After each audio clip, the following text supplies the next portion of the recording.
es la única verdad. Y frente a esta verdad que vivimos, donde la Constitución Nacional dice que los partidos políticos son el sostén de la democracia, y si la democracia es fraudulenta, es porque hay un fracaso absoluto y rotundo de los partidos políticos. En la Argentina hay más de 800 partidos reconocidos.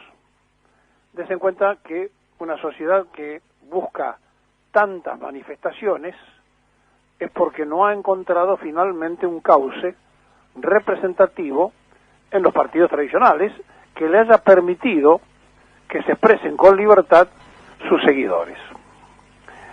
La Unión Cívica Radical, que asimismo se llama el Partido Centenario, hace habitualmente elecciones internas, viven los radicales haciendo elecciones internas, les encanta la participación y en realidad lo hacen respetándose entre ellos, pero no conformes con los fracasos de no tener capacidad electoral, después del rotundo fracaso de la administración de Alfonsín, aparecen tratando de construir su llegada en forma individual, mezclándose con los que tienen más votos. Y así tenemos hoy, en el gobierno de Fernández y en todos los gobiernos anteriores no radicales, frentes donde han participado los radicales para poder llegar. Ergo, Macri, presidente de una estructura puesta por el radicalismo en todo el país, pero sin radicales en puestos claves.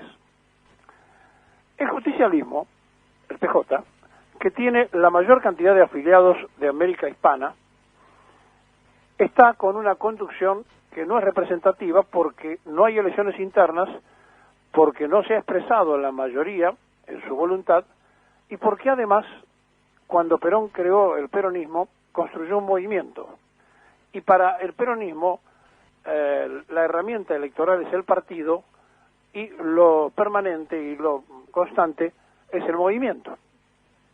Para la izquierda, los partidos son centrales. Marx tiene una concepción del partido que hace que para ellos primero esté el partido y después toda la estructura revolucionaria que se pueda formar en torno a esto. Son distintas maneras de apreciar cómo hacer la actividad política. En el Partido Justicialista hay una conducción que no es representativa de las bases, sino simplemente se quedaron allí a vivir porque no hay elecciones internas, y esto ha permitido que algunos de ellos se queden los dueños, tienen la llave del edificio y entonces entran y salen y hacen y deshacen creyendo que son representativos de todo el conjunto. El otro día, en un Zoom,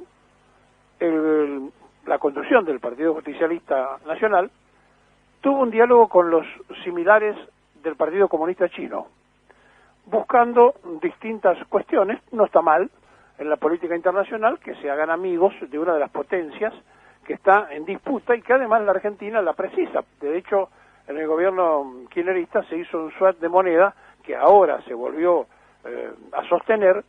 A cambio de eso también hay una base, digámoslo, en Neuquén de los chinos.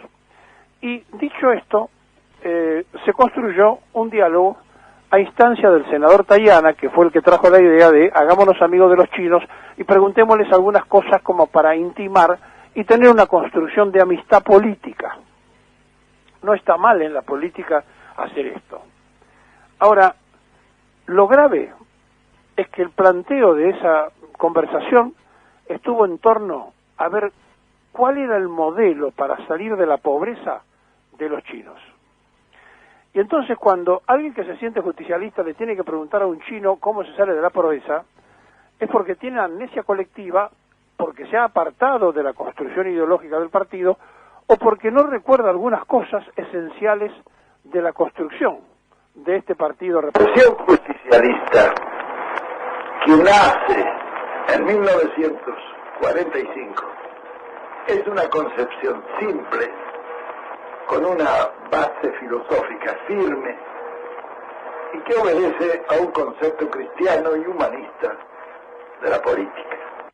Hay una definición de Perón, pero dice algo. Es necesario que ofrezcamos a los pueblos la posibilidad de que trabajen felices, con un grado suficiente de dignidad, para un progreso técnico y científico de la humanidad, que quizás no sea tan grande como el que ha venido asegurando el capitalismo, pero por lo menos que no sea sobre el sacrificio de nadie. Ahora, saben que están hablando con los chinos, que es la primera potencia capitalista del mundo. Entonces, preguntarle en este momento a los chinos cómo salen de la pobreza, cuál es el modelo para salir de la pobreza, y preguntárselo desde la Argentina, no solamente es el reconocimiento del fracaso político, sino que por el otro lado es contribuir a esta idea de una democracia fraudulenta con un quiebre de la representatividad ideológica de los partidos. Y entonces uno dice, a ver, ¿cómo sale China de esto? Miren, China sale porque Mao Zedong hizo una revolución en China en un momento donde la cosa estaba absolutamente mal, y en 50 años de ser simples pastores y constructores del campo, pastores del campo, llamémosle de alguna manera, gente de campo, se transformaron en una de las principales potencias económicas y hoy son la principal potencia económica del mundo. Trabajando, construyendo, copiando lo que no tenían. Tienen un pueblo entero en China que copia todo lo que se fabrica en el mundo y lo hacen en China, produciendo intensamente porque ellos tienen consumo interno, tienen mercado interno por la cantidad de habitantes que tienen, y entonces han evolucionado de forma tal que la consulta de cómo salieron de la pobreza está en la estructura misma del movimiento obrero, es decir, organizar el trabajo y trabajar. Suprema Corte que declaraba al sindicato como asociación ilícita. Eso fue posible porque hasta entonces jamás la organización sindical tuvo estatus constitucional. Recién en la legislación que parte del justicialismo se le comienza a dar estatus legal primero, y en la Constitución de 1949 se le da estatus constitucional, es decir, se incorporan los derechos del trabajador a la Constitución. Esto que aparentemente no tendría gran importancia, tiene una importancia decisiva, porque al establecer en la Constitución que el obrero tiene derecho a organizarse para la defensa de sus intereses profesionales, ya no puede considerarse como una asociación ilícita, es una asociación de bien público. Yo cito siempre un ejemplo.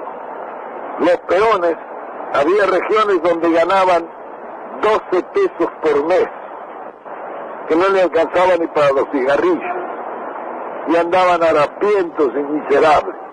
El Estatuto del Peón, que fue una de las primeras conquistas nuestras, obligó a pagar sueldos de dignidad, por lo menos. La primera carta que recibí fue de mi madre, que en la estancia tuvo que pagar los peones a los sueldos establecidos por nosotros.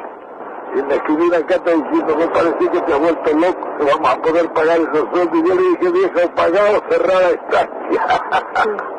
Y yo tengo que pagar.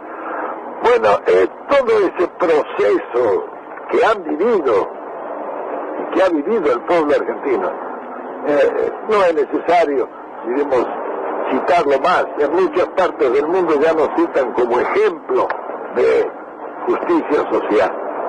Por otra parte, uno de los primeros que hablamos de la justicia social en el mundo fuimos nosotros.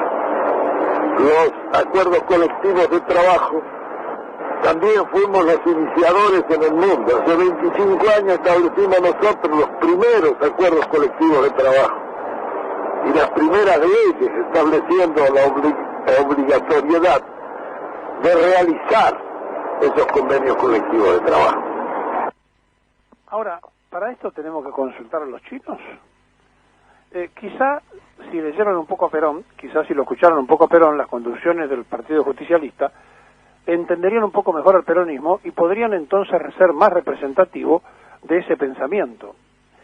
En este Zoom que hicieron del lado chino participaron el embajador de China en Buenos Aires, Zhou Xiaoli, el ministro adjunto del Departamento Internacional del Comité Central del Partido Comunista Chino, Xuan Rui, el ministro de Comunicaciones y miembro del Comité Permanente Provincial de Winzhou, Peng Jinping, y la dirigencia argentina que estuvo con el vicepresidente del Partido Justicialista, el intendente de Malvinas Argentina, Leonardini, y decenas de dirigentes del PJ provinciales. Por supuesto también estuvo el presidente Gioja.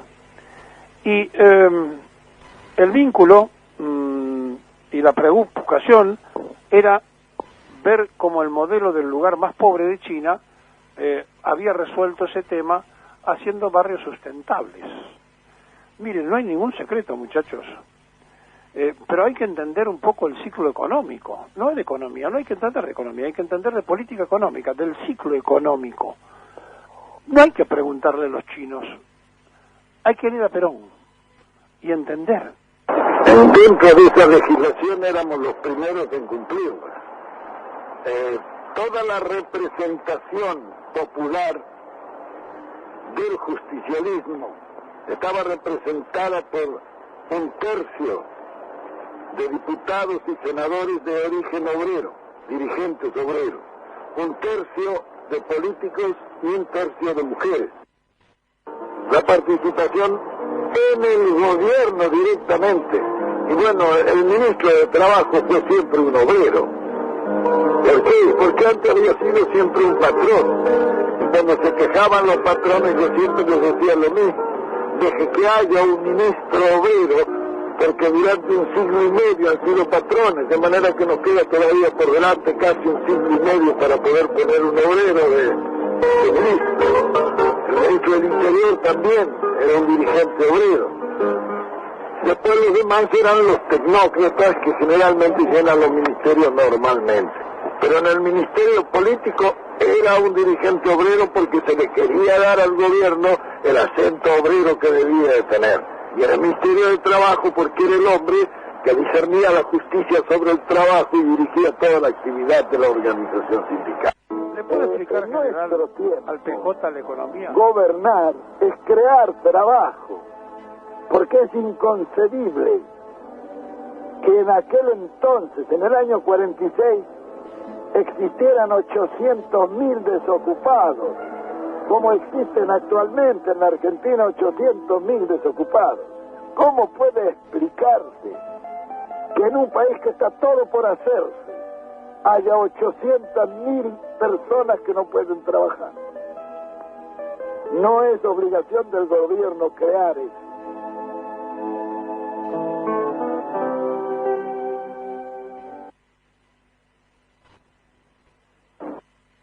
El ciclo económico, dice Perón, se trata de controlar justamente el trabajo, porque crear trabajo produce empleo.